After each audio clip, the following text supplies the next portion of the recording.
everyone, welcome. This is Ascended Masters 101, where we talk all about the teachings of the Ascended Masters. And I'd like to share with you what I've learned about Strategy of Darkness number 5, which is a strategy that is about as underhanded and destructive as they come, in my opinion. And the sooner we know about the strategy of the forces of darkness, the dark side, if you will, the sooner we are equipped with the insight and the understanding of how not to fall for it anymore. If you know the hole is there, you are much less likely to fall into it, right? And then we can stop falling for the same old tricks and start to take command of our lives and of our spiritual future. If you are new to the 33 strategies of darkness and the strategies of light that counteract them, check out these 2 videos. I will post those in the description below. Otherwise, let's jump into strategy number 5.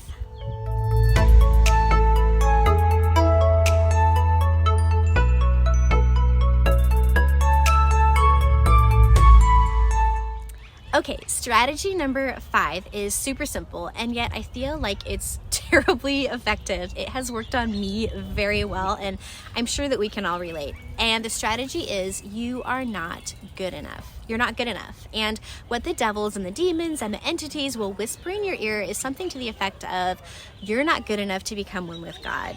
Who do you think you are that you can become one with God, that God is within you, that you can become a saint?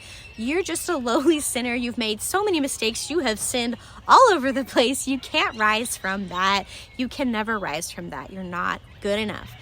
And so on page 30 of Strategies of Light and Darkness, we read, quote, "The messengers have said that the devil or your own carnal mind will tell you, you are damned and going to hell, so you may as well do it all. You are going to hell anyway," end quote. Does any of that sound familiar? It's pretty heavy, right? And I feel like the more seriously you take your spiritual path, the more progress you seem to be making, the louder the din initially becomes, because your unreal self, or what's called your dweller on the threshold, becomes roused. The entities become roused. They're like, oh no, this person that we've had more or less control over is starting to shrug us off, starting to move, starting to make spiritual progress. And so they start to complain and they throw strategies of darkness at you. And I feel like this strategy has to be one of their go-tos because I've seen it in play so often. So in the book Strategies of Light and Darkness, it explains that the forces of darkness will use belittling and condemning statements, like the ones I just mentioned, to accentuate any low self-esteem that we may have, whether that's from our upbringing or from experiences in this life. And this strategy can even tie back to low self-esteem that we've carried with us even from previous lifetimes. So we go back a long way, and so do these strategies. The Ascended Masters have told us that the forces of darkness work to get ahead of us lifetimes ahead, to try to trip up the light bearers by sowing seeds that they can later tie into. And this is why it's so valuable and important to have a firm spiritual foundation as you embark upon your spiritual path. It's such a blessing to have Archangel Michael as our beloved friend and our guardian along the way as well. So we have all the help and support and knowledge that we need to win. But the forces of darkness do try. So what they do is they go for the chinks in our armor, the weaknesses in our psychology. So if you have any low self-esteem, this strategy ties directly into that. Again, this is a great invitation to take up the Ascended Master's recommendation that we work on our psychology, that we resolve and that we heal those wounds and those wounded parts of ourselves that keep us from being whole and that make us vulnerable to these strategies. So just to be clear, we are destined to follow in the footsteps of the saints, of the Ascended Masters who have gone before us. And that is what we are supposed to be doing with our lives. The very purpose of life is to find God and to reunite with God. Mrs. Prophet summarized this really, really beautifully in a lecture that she gave about the sacred labor. So the purpose of life is finding God. And so this is why this strategy is so diabolical, because it is trying to block us from fulfilling our purpose, our destiny on this earth, by making us feel unworthy. Oneness with God is like a feast. It's where we sit down at our Father's table and receive the bread and the spiritual nourishment of light and love and belonging and fulfillment and joy, everything that we often just see glimpses of on this earth. And this is why those who have had near-death experiences often don't want to come back to earth, because they see just a little bit more of that glimpse of God, of that light and of that love, and they don't want to leave. And this feast of oneness with God, this feast of light, of love, it's our birthright as children and as sons and daughters of God. It is our right to claim that oneness and accept that oneness with God, even day by day as we go about our business. So we don't have to wait until we have our life review with the karmic board before we find out if we made it to heaven or not. We can be one with God in our lives now. We can attain that, and we are meant to do that. But here's the catch. We also have free will, right? We can choose to sit down to the feast or not to. We can choose to walk away from all that awesomeness too. And that is precisely what this strategy is trying to do. The forces of darkness know that we have free will, and they know that we have the right and the mission and the purpose in life to sit down to the feast of our oneness with God. It's our right to sit down at our Father's table. And so they know we have the right to sit down to the feast, and that we have the free will to also not do so. So the forces of darkness know that all they can do to keep us from sitting at the feast is to convince us not to. And how do they convince us not to? By making us feel unworthy. By making us feel like we're not good enough. By making the saints and the avatars seem so holy and so remote that we, the light bearers, feel unworthy and as if we can't possibly follow in their footsteps. And if they're successful in this strategy, they will stop us from trying to find God, so that we walk away from the table. And I want to point out that this isn't a one-time thing, like a one-time decision. You don't just sit down at the feast, or you don't, and that's it. This can play out daily, sometimes many, many times a day. It may come up every single time you try to pray or meditate or feel that sense of holiness. That little ugly thought or that reminder of your mistakes comes into your mind, and the sense of unworthiness, if you let it, sneaks in and foils your attempt at being close with God in that moment. And that particular battle, that win, goes to the dark forces. Okay, so that's the strategy of darkness. It's a sneaky one, and we obviously can't allow it, right? So what do we, as light bearers, as sons and daughters of God, what do we do about it? What do we do? What are the strategies of light that we can use to neutralize the strategy of you are not good enough? How do we neutralize the strategy when we see that it's being played on us so well so that the battle can go in our way and we can secure that win?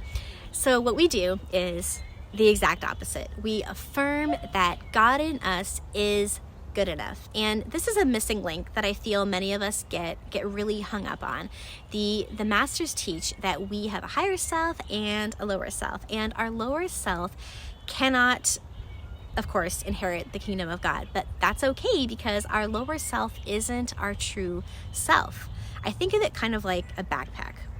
We are carrying it around, but it's not us. We don't need to feel bad or affronted or inferior when we are asked to leave our backpack at the door, because it's not us. And we are working to, bit by bit and day by day, leave that lower self behind anyway. So when those energies of condemnation come your way, that voice that says that you're a sinner and you can never rise again, you can remember that you are not the backpack. And so you do not accept that condemnation in any way, and you can affirm that God in you is good enough because God is within each of us.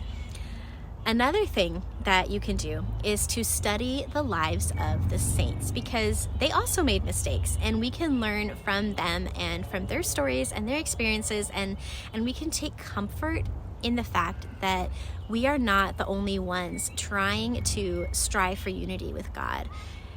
I feel like especially in today's world where it sometimes feels like a rare thing to come across someone who is fervently seeking out God that you can be friends with, I feel like connecting with the saints who have gone before can really help us to tap into our spiritual lineage. A really wonderful saint to follow, of course, is our beloved Jesus the Christ. And I feel like so many people today see the spiritual attainment of Jesus as a really remote thing, like something that only he was able to accomplish, that he was the only Son of God, but Jesus wanted us to follow in his footsteps. He attained to the spiritual level of Christhood in his spiritual development, and he modeled that so beautifully for us. He was like, I think of it as like he was a teacher showing us how to draw, and he drew a lovely picture, but then he handed us the pencil and he said, now you try. And that's the piece that often gets missed. Instead of taking the pencil in hand and practicing our own drawing and developing our own profile in Christhood, many have essentially thrown away their pencil. They have said, I'm not worthy. I am a worthless sinner. I can't be like Jesus. I can't be like the saints. I'm not going to trace the lines of Christhood that Jesus modeled for me because I don't feel worthy to do so. And instead, they framed Jesus' drawing and considered it a done deal. So the strategy of you are not good enough has worked well, unfortunately, in certain sectors of Christianity today. But we are meant to study the lives of the saints and connect to our spiritual lineage and know that if they could do it by God's almighty grace, we can do it too. So another thing that you can do to become less susceptible to this strategy, and we touched on this earlier, is to work on your psychology.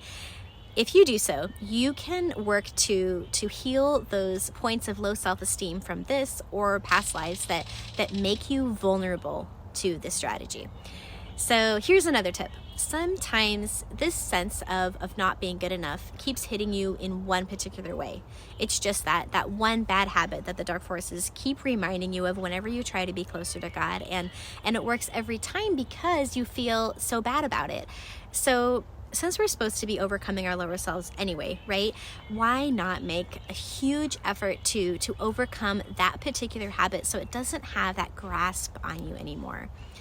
So a great assistance in pulling out those weeds of our being is to give a particular prayer for the binding of our lower selves, also called the dweller on the threshold. And this super powerful prayer is a topic all in and of itself, but essentially it helps to bind and to reduce our lower selves. And so it's Decree 2009 if you have the decree book from the Summit Lighthouse, and I'll link to that in the description.